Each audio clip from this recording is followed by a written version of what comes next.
Capitola Black Recordings presents an unabridged recording of The Lost Jewel by Charlotte Marie Tucker, or A Lady of England. Chapter 22. The Struggle. Loud and uproarious was the mirth at the dinner table at Grandmont. The baronet seemed for a while to forget gout and every other annoyance, and Glidden excelled himself in his efforts to divert and amuse his host. Maurice marked, with silent annoyance, how often the bottle was pushed towards his uncle, and how Glidden, reviving the good old custom of former days, made the baronet pledge him again and again. It was a loathsome sight to view an elderly man giving the free rein to self-indulgence, and a companion, under the name of friendship, doing the tempter's work, urging on one only too willing in the course to deaden his reason, excite his temper, and yet farther injure his already impaired constitution. "Well, Maurice, my boy," exclaimed the jovial baronet as he filled high a bumper of claret, "have you made up your mind to a black coat? Shall we drink to the future bishop?" "We'll talk the matter over tomorrow, if you please, sir," was Maurice's guarded reply. "No time like the present," cried the baronet. "No time like the present," echoed Glidden, who had his own reasons for saying so. "I must ask another day before I give a final answer upon a question like this. It is not one for an after-dinner discussion." "Discussion!" exclaimed Sir John. "It requires no discussion, merely a simple yes or no. And that, I take it, can be said just as well after dinner as before it." Maurice quietly pushed back his chair with an intent to rise from the table. He saw that his uncle was unable at that moment to form a clear judgment on anything. "Mr. Somers is going to give us the slip," observed Glidden with a sneer. "I'll be bound he's engaged to an evening prayer meeting." "Give us the slip!" repeated the baronet, striking the table with his fist till all the glasses jingled upon it. "But he shall not give us the slip. We'll drive the fox to the earth. There shall be no doubting upon this question. Keep your seat, sir, and answer me aye or no. Will you take holy orders to please me?" "No, sir," replied Maurice gravely. The answer was calmly and respectfully given, but it was received with blank amazement on the part of the baronet, who, being utterly unable to comprehend the line of conduct adopted by the young man, had anticipated no decided opposition to the plan on which he had now set his heart. Glidden leant over the table, and a serpent-like glitter was in his cold grey eye, as he hissed forth, rather than spoke, the words, "Mr. Somers takes pains to show us so clearly that he counts for less than nothing the opinion, the wishes of his most generous benefactor, that it is evident that he feels himself as independent as if already in possession of his uncle's estate." "But he is not in possession, no, not an inch of it, the proud, ungrateful boy!" exclaimed Sir John, the floodgates of passion bursting at once, and a fierce torrent of invective rushing forth. "Does he not owe to me the very bread that he eats? Has he not been to me as a son? Have I not nourished him, cared for him, made a man of him? And does it come to this at last? Go, sir!"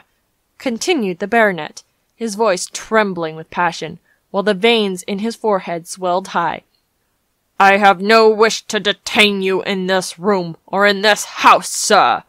Go to your canting, psalm-singing friends, and see what they will do for you when I've cut you off with a shilling." Maurice rose from his seat, pale but calm. It was not for him to answer the wild words of the half-intoxicated man, to attempt to oppose argument or expostulation to the fury of his irritated uncle.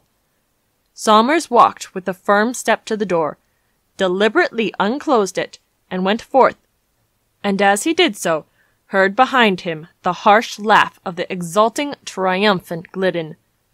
"And is it all indeed over?" thought Maurice, as he found himself in the cold, clear moonlight, on a frosty winter's night, with the chill, bleak wind beating on his feverish cheek.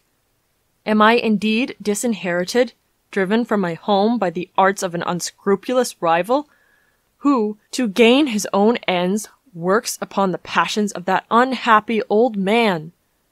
He turned round and looked up at the lordly dwelling which rose behind him. Every pillar of the portico, every sculptured ornament on the frieze, looked silvery white in the moonshine, thrown out into bolder relief by the deep black shadows which they cast. Never had Grandmont Hall appeared more beautiful to him who, but an hour before, had regarded himself as heir to it, and the broad lands which surrounded it. And yet Maurice marvelled to himself that his emotions were not deeper or more painful, that he could so calmly contemplate the probable loss of fortune and estate, and arm himself with resolution for the coming battle of life. Was it that his spirit was stunned by the suddenness of the blow which it had received? Or was it that trials have comparatively small power to distress when they touch not the immortal jewel, when they darken not the light of the soul? Maurice lingered not long in the precincts of what he had once called his home. He determined to go at once to the vicarage, pass the night there with his friends, seek their counsel, and decide in the morning upon what course it would be best to pursue. He crossed the park by the path which is now familiar to the reader, under the shadowy trees, to the spot where the willow dropped over the frozen brook. A few rapid paces brought Maurice to the turnstile and the public road. All was very drear and silent around at that lonely hour. The wind howled wildly amongst the leafless trees and drove the clouds rapidly ever and anon across the disk of the full-orbed moon. There was but one steady light in view, and that was from the little low-porched cottage in which the widow Laver resided. The way to the vicarage lay past that cottage, and to Maurice the one feeble light showed like a beacon of hope amidst the darkness and desolation of the scene. He slackened his steps as he stood opposite the dwelling. There was a voice sounding within which Maurice recognized as the widow's. He could not distinguish the accents, but from the tone he knew that it was uttering an evening prayer. Maurice remained still for a moment, and his heart joined in the act of devotion. There was refreshment in the thought that, however earthly ties may be broken, that which binds all God's children together is immortal as the souls which it unites. Then Maurice pursued his way along the dark and deserted road. There was a short cut across a copse to the vicarage, and as every foot of the path was so familiar to the young man that he could almost have trodden it blindfolded, he determined thus to shorten the distance. Maurice had now left the cottage some way behind him. When he turned back to look again at its cheering light, the widow's candle was no longer gleaming. The inmates of the lonely dwelling had, doubtless, retired to rest. The moon shone out again in full splendor as Maurice entered the low copse where he had often to push aside or trample down the straggling sprays which encumbered and half hid the path. Suddenly, to his surprise, Somers saw before him in that desolate spot the tall figure of a man, wrapped in a cloak, with a fur cap slouched over his brow, and a heavy bludgeon in his hand. What could have brought him there at such an hour, and what could he be doing in such a place? Maurice marked him stoop low in the brushwood, as if he would fain have concealed his gaunt frame from view in the depths of the thicket. Somers had caught a glimpse of his face in the moonlight, and never had he beheld one on which the character of ruffian was more unmistakably impressed. "That fellow is here on no errand of good," thought Maurice to himself, while he kept his eye on the dark, crouching figure. "But as there is but one man, I see no necessity for changing my direction. It might be as well, however, to have a good stick in my hand, in case this ill-favoured fellow-traveller should take a fancy to my watch or purse." It was, in sooth, just such a place as fancy might draw as the scene of a midnight murder. Not a human habitation was in sight, but that distant cottage whose dim outline could barely be traced against the dark blue sky. A wide waste of common spread around, interspersed with clumps of thicket, and bounded on one side by the black mass of trees which marked the position of the Grandmont estate.